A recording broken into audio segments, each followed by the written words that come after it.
Ms. Aldridge, my daughter is about to turn 2 in December, the same age as Brooklyn when she was murdered. And so as a father, I want to thank you for sharing Brooklyn's story with us today. And I know there are no words that can describe the pain. And I'm so sorry for everything that you and Brooklyn have been through. Thank you. I am entering into the record a motion for pretrial summary judgment that was filed in Ms. Aldridge's wrongful death lawsuit against the DFACS caseworkers who handled Brooklyn's case. Now, Ms. Aldridge, DFACS placed your daughter in the care of her father, Mr. Lott, and his girlfriend, Ms. Coleman. But you were still Brooklyn's custodial parent, and you had the right to object to that placement. Did DFACS ever tell you that? No, sir. If you had known that DFACS needed your consent, would you have agreed to let Brooklyn stay with Mr. Lott and Ms. Coleman? Definitely not. I would have took my daughter home. She had never been away from me before, ever. Never.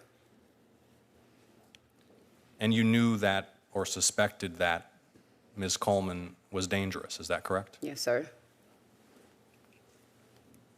DFACS had a policy requiring it to run background checks on people who take care of children. But DFACS didn't run that background check, did they? No, sir. And if they had run a background check, they would have found that Ms. Coleman had a criminal history and that DFACS had previously pursued a child neglect case against her, correct? Yes, sir. Ms. Aldridge, court records show that when you visited Brooklyn, you noticed there was a bruise on her leg. Did you report that bruise to DFACS? I did. But even after you reported that bruise, DFACS kept Brooklyn with Ms. Coleman, is that correct? Yes, sir. How did that make you feel? Helpless. All I wanted to do was take my daughter home, and I couldn't. That's it. I just wanted my baby. And Ms. Aldridge, your daughter Brooklyn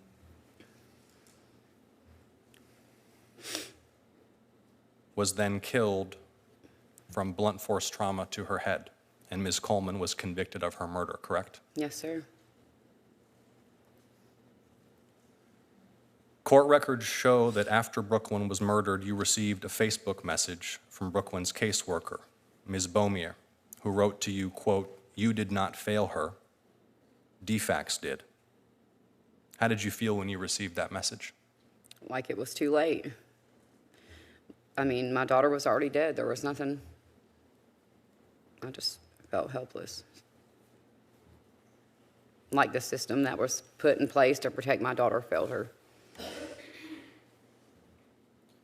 If DFACS had followed its own policies, had sought your consent for this placement, had run the background check that they were required to run, had listened to you when you reported that you had seen bruising on your daughter's body, do you believe Brooklyn would still be alive today? Yes, sir. Ms. Aldridge, you've been through every parent's absolute worst nightmare. And I'm sorry. And I think all of us are grateful that you've taken the time and summoned the courage to relive this and to share it with the public and the Senate. Why have you chosen today to take that step? So what happened to Brooklyn doesn't happen to anybody else. Thank you, Ms. Aldridge. I'll yield to Ranking Member Blackburn for her questions.